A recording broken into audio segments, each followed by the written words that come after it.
ভালোবাসা আর অভিমানের মিষ্টির মিলন। শেষ পাঠ। অভিমান কেটে যাওয়ার পর নীলা আর সাইমের সম্পর্ক আরও গভীর হল। তারা দুজনেই ভবিষ্যৎ নিয়ে স্বপ্ন দেখতে শুরু করল।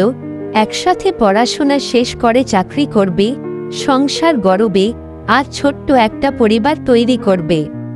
নীলা প্রায়ই বলতো, আমাদের জীবনে ঝড় আসবে, কষ্ট আসবে, কিন্তু যদি আমরা একে অপরের হাত না ছাড়ি সবকিছু পার হয়ে যাব। সাইম হেসে উত্তর দিত, তুমি যদি পাশে থাকো আমি পাহাড়ও সরাতে পারব। কিছুদিন পর সাইমকে অন্য শহরে চাকরির জন্য যেতে হলো। নীলা মন থেকে তাকে সমর্থন করলেও তার ভেতরে ভেতরে কষ্ট হচ্ছিল। ফোনে কথা হলেও আগের মতো প্রতিদিন একসাথে থাকা আর হয় না। আবারও ছোট ছোট ভুল বোঝাবুঝি তৈরি হলো। নীলা ভেবেছিল সাইম বদলে যাচ্ছে, আর সাইম ভেবেছিল নীলা খুব বেশি সন্দেহ করছে। একদিন ঝগড়া এতটাই বেড়ে গেল যে নীলা কেঁদে বলল, হয়তো তুমি আমাকে ছাড়া ভালো থাকবে। সাইমের বুক কেঁপে উঠল। সে বলল, আমাকে ছাড়া থাকলেও তুমি হয়তো বাঁচবে, কিন্তু আমি তোমাকে ছাড়া মরেই যাব। দুজনেই বুঝল এটা কেবল ভুল বোঝাবুঝি, অভিমান আর দূরত্বের কারণে তৈরি হওয়া কষ্ট। অবশেষে তারা সিদ্ধান্ত নিল, যাই হোক আর কখনো নীরব থাকবে না।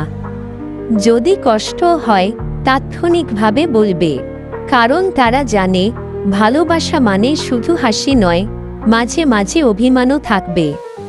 কিন্তু সেই অভিমান ভাঙার জন্য দরকার বোঝাপড়া আর ধৈর্য। সময়ের সাথে সাথে নীলা আর সাইমের ভুল বোঝাবুঝি কমতে লাগল। তারা শিখে গেল অভিমান থাকবেই, কিন্তু ভালোবাসা দিয়ে সেই অভিমানকে গলিয়ে ফেলতে হয়। কিছুদিন পর সাইম চাকরিতে স্থির হল। সে নীলাকে বলল, চল এবার আমরা স্বপ্নকে বাস্তব করি। নীলার চোখে অশ্রু জমে উঠল আনন্দে।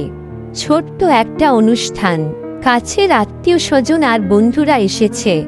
নীলা লাল শাড়িতে বসেছিল, সাইম সাদা পাঞ্জাবি পায়জামায়। দুজনের চোখে একই আলো। আজ থেকে আর কোনো দূরত্ব নয়, আর কোনো অভিমান নয়, শুধু একসাথে পথ চলা। বিয়ের পর নতুন সংসার শুরু হলো।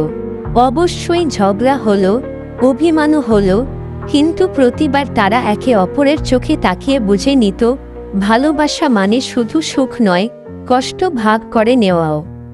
অভিমান মানে দূরে যাওয়া নয়, বরং আরও কাছাকাছি আসা। নীলা একদিন সাইমকে বলল, আমরা যদি একে অপরকে বোঝার চেষ্টা চালিয়ে যাই তাহলে কোনো ঝড়ই আমাদের আলাদা করতে পারবে না। সাইম হাসতে হাসতে উত্তর দিল, আমাদের ভালোবাসা আর অভিমান, এই দুইয়ের বন্ধনেই তো আমাদের গল্প চিরকাল বেঁচে থাকবে।